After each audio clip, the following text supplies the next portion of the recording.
All right, so today we are going to solve logarithmic equations, or log equations for short, and just have the definition right at the top. A log equation is an equation that involves one or more logarithms. So we'll just start with some that only have one logarithm in our first example. And all these questions today, we're going to round to the nearest thousandth as needed, and that's going to be 3 decimal places. Okay, first thing to remember when we're working with log equations is we want to get the log or logs by themselves on one side of the equation. Now, to start this problem, I'm just taking the log of x. If I was taking the log of x minus 10, we'd see parentheses around it like we do in these next couple questions. So this is just log x. So it's just like any other equation. I'm going to try to isolate that log of x, get that variable by itself. So I would start out add 10.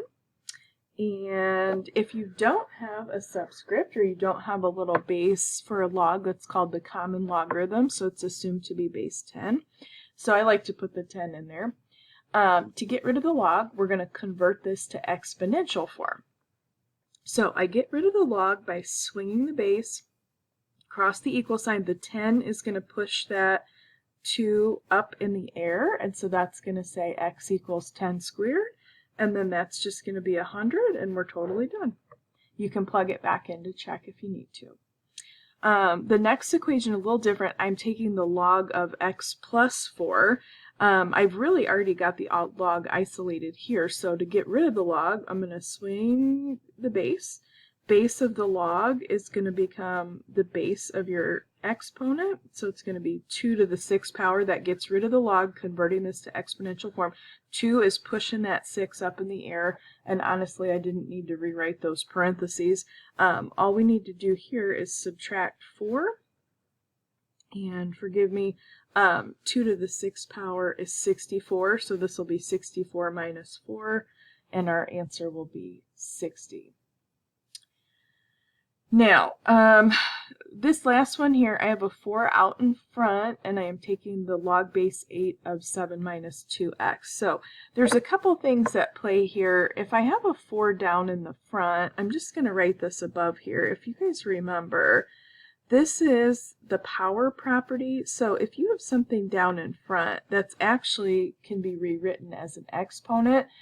And what we really like, though, is the format that it's already in. So we don't want to put that exponent back in there. You can, but I would say just from here, let's just divide both sides by 4, and we'll just get rid of that. So this will be the log base 8, 7 minus 2x, and then negative 12 divided by 4 is negative 3.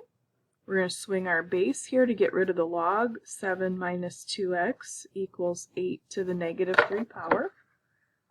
All right, now I'm going to grab my calculator here because 8 to the negative 3 power, and you don't have to write this, but 8 to the negative 3 power is 1 over 8 to the 3rd, which is going to be 1 over 512. So I know that's going to be a tiny little number. So here's what I'm going to do.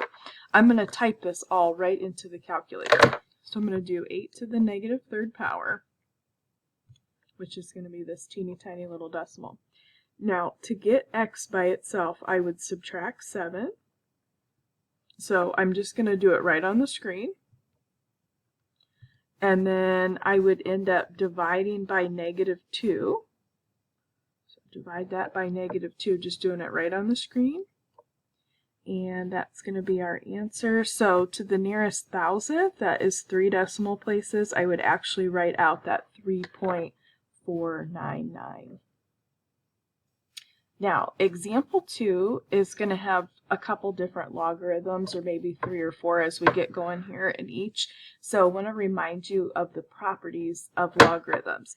If you see adding between 2 logarithms that have the same base, then you can squish it together as a single log, and that turns into multiplication. If you see subtraction between 2 logs in an equation here, in an expression, you can squish them together as long as they have the same base, and that turns into division. And we just reviewed the other property, which is the power property, in that first example. So what I have here, these are both log base 3, 9 and then 5x, I'm going to squish this together as a single log. So addition turns into multiplication. 9 times 5x would be 45x. And then this is more similar to a problem we just did. So to get rid of your log, once you got a single log, we're going to swing that base. I get 45x. The base of the log becomes the base of the exponent. So that 3 is going to push the 4 up in the air. We're going to get 45x. 3 to the 4th power is 81. And I'm just going to divide that on my calculator real quick. And we'll actually not have to round here. That's a decent decimal. This is going to be 1.8.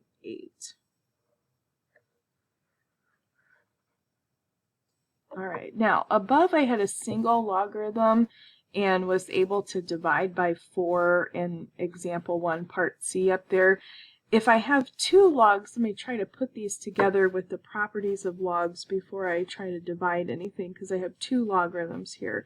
So if you remember, if you have a number out in front, it's the same as an exponent on whatever you're taking the log of.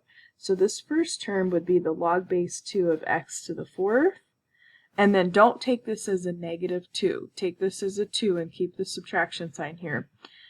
This will turn into the log base 2 of 3 squared, which we can actually simplify to just be 9 here in a second. So I'm going to do that. I can't simplify the x to the 4th because I don't know what x is, but I do know that 3 squared is going to be 9. Now, if I still have 2 logs, which I do here, and they're separated by subtraction, just like I mentioned here, that turns into division when you squish it together. So log base 2, whatever comes first, the x to the 4th goes on the top, and then whatever comes next goes on the bottom, so it'd be x to the 4th over 9 equals 7. And then from here I've got a single log that I want to get rid of, so I'm going to swing that. That'll cancel out the log. The base of the log becomes the base of your exponent. So think of that 2 pushing that 7 up into the air to be an exponent. Now, I'm going to grab my calculator here because the 2 to the 7th is not on our little list. I know it's 128, but I'm just going to show it to you. So 2 to the 7th is 128. Okay, now I'm just going to do this right on the screen here. To get rid of the 9 in the denominator, we're going to multiply by 9, so I'm just going to do that real quick. So we get x to the 4th, 1,152. And then what we need to do is take a 4th root here. Okay, now normally when we take a 4th root, we would put the plus and minus symbol. But we cannot take the 4th root of a negative number. So, and we cannot take the, we cannot take the log of a negative number. So I'm not going to put the plus minus symbol here. We're just going to do the 4th root of 1052, or, I'm going to write this down, 4th root is the same thing as the 1/4 power. So if you want to do a 4th root or a 1/4 power, I'm going to show you both real quick here on the calculator. Okay, so to do a 4th root, I need to type the number 4, and then I'm going to hit the math button, which is right under the alpha key, and I'm going to go down and select number 5, which is going to have a little x in front of it. So whatever I typed is going to turn into the root. Now, if I was doing this problem, I would probably do the 1/4 power because it's a little bit faster for me to type that into the calculator. So if you want to do the 4th root or the 1/4 power, that is your choice. So to 3 decimal places, we're going to go 5.826 to the nearest thousandth. And then I have one more. This is another subtraction problem here. So I'm going to squish this together with division. This would be the log base 8 of 6 over 3x equals -2. Now you can do this or you don't have to, but this can be simplified just a little bit. 6 over 3 would leave this as 2 over x. So I'm just doing 6 over 3 simplifies to be 2. And the x is going to stay in the bottom there. So you can simplify that or you don't have to. It's up to you. Get rid of the log by swinging the base. The base of the log pushes that -2 up in the air, becoming a negative exponent. Okay, now here are variables in the bottom, so this is a little bit different, and this is up to you. I might just turn this into a proportion really quickly as a method to solve this. So 8 to the negative 2 is 1 over 8 squared, which would be 1 over 64. So I might handle it like that. Just do a quick proportion. 2 times 64 is 128, and x times 1 would just be x, and so then we would just be totally done with the problem, and that would be our answer. All right, now the problems on the back are going to deal with log properties, but also having logs on both sides of the equation. So kind of continuing the example we were just working on. I would still recommend try your best to write as a single logarithm. And in this case, I have the log base 2 of 8 plus 2x and the log base 2 of 16x plus 4. So I've got the two logs on each side of the equation. As long as they have the same base, like log base 2, these literally, I'm not dividing or anything, but I'm taking the log base 2 of both. So if they're equal to each other, what we're taking the log of is equal to each other. So my equation really just turns into that, and those logs would cancel out on both sides as long as they are the same base and as long as you don't have anything else added or subtracted. We'll see that in an example down here. Now, just solve this like a normal equation. I like to try to keep my variable positive, so I would subtract 8x from both sides. And I'm just going to move this 4 in the same step to get rid of that. 2 minus 4 is negative 2 here. 16x minus 8x is 8x. Now, don't write 4 here because you're trying to get x alone. You're dividing by 8. So negative 2/8 can be reduced to negative 1/4, or if you prefer the decimal, negative 0.25. Now, these are a little trickier.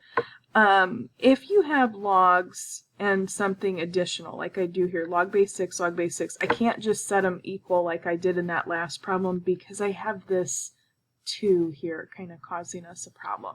So what I'm going to do, I'm actually going to take and I'm going to add this log base 6 of x plus 4 over to the other side. So I would have the log base 6 of x minus 4 plus the log base 6 of x plus 4, and then that 2 is left over on the other side. Now, I want to apply the properties of logarithms here, and this is going to be kind of tricky. So adding, if you remember, adding turns into, put an arrow there instead of a equal sign. Adding turns into multiplication is what's going on there. So if I'm adding, when I squish it together, I'm going to write log base 6 x minus 4 times x plus 4. Okay, now, we can go ahead, let me just go ahead and get rid of the log right here just to get it out of the equation so I don't have to keep writing it. The base of the log, we're going to convert this to exponential form, is going to swing across that equal sign. That gets rid of the log, pushes it up in the air. That's going to be 6 squared. Now, what we have to do here, we actually have to FOIL this out, or you can draw a box if you like that better. I'm going to get x squared plus 4x minus 16, and then I'll just go ahead and simplify that. The 6 squared is 36. Now, what's nice for us in this particular problem, these guys are going to cancel. So I'm going to get x squared minus 16 equals 36. We're going to add 16 to both sides, which is going to give us 52. And then we're going to take the square root. Now, again, I don't want to put the plus and minus symbol here because if I do that and I use a negative number, you can't take the log of a negative number. So I'm going to grab my calculator here real quick. We're going to round this to the nearest thousandth. We won't leave it in radical form. So you can see I get 7.2. Now, if I would plug that in as a negative 7.2, that would cause us to take the log of a negative number right here. So we don't want to put the plus and minus symbol because you cannot take the log of a negative number. So my answer there, just to 3 decimal places, is going to be that 7.211. All right. Now, the next problem, we have logs on all sides, but we also have 2 logs over here. So what I would recommend, let's go ahead and put these 2 together with our product property. Adding turns into multiplication. So I'd have x plus 1 times x minus 1. This is equal to the log of 8. Both of these just say log, so that's the common logarithm, so that would be base 10. So now this is base 10, this is base 10. This really turns into the problem we did above here. Let me slide this down just a little bit, where I'm taking the log of the same base on both sides, and I have a single log here, I have a single log here. So the base 10 and the base 10, since those are the same, we could go ahead and do that. So this would be x plus 1 times x minus 1 is equal to 8, and the logs are canceled out there. That didn't happen in the last question because I wasn't taking the log of that too. Now, we'll just go ahead and do a little FOIL, or draw yourself a box if you want. This is x squared minus x plus x minus 1. This is a difference of squares. It's very similar to this problem here. The term in the middle is going to cancel out. I'm going to add 1, and we're going to take the square root here. And the square root of 9 is 3. Now again, let me just back up here. I don't want to put the plus and minus symbol, because if I did negative 3, that would cause me here and here to take the log of a negative number. So don't put that plus and minus symbol, especially if it's going to cause you to take the log of a negative number. So just 3 is going to be your answer there. All right, and I have one last question. I have log base 3, 3x minus 18 plus log base 3 of x equals 4. I've got all the logs on one side. There's not a way for me to turn it into an equation like we had above or at the very top here because of this just being a 4. We're not taking the log of that. So I want to squish this together with our log properties. Log base 3. Addition turns into multiplication. So 3x minus 18, we would just be multiplying that by x. So I know it comes second, but I'm really just doing like a little distributive property here. So this would be 3x squared minus 18x. That's equal to 4. We're going to get rid of the log by changing this to an exponential form. Swing that across the equal sign. You've got 3x squared minus 18x equals base of the log becomes base of the exponent. Think about that, pushing that 4 up in the air. And 3 to the 4th power is 81. Now here, what we have is going to be a quadratic. So this is a little review from first semester. What I am going to do is set this equal to 0. So we're going to have 3x squared minus 18x minus 81 is equal to 0. All right, what I would try to encourage you to look for here, do you have a greatest common factor? And you do in this problem. All these numbers are divisible by 3. And I have an equation. I don't have to pull this out in front. I can literally just divide everything on both sides by 3.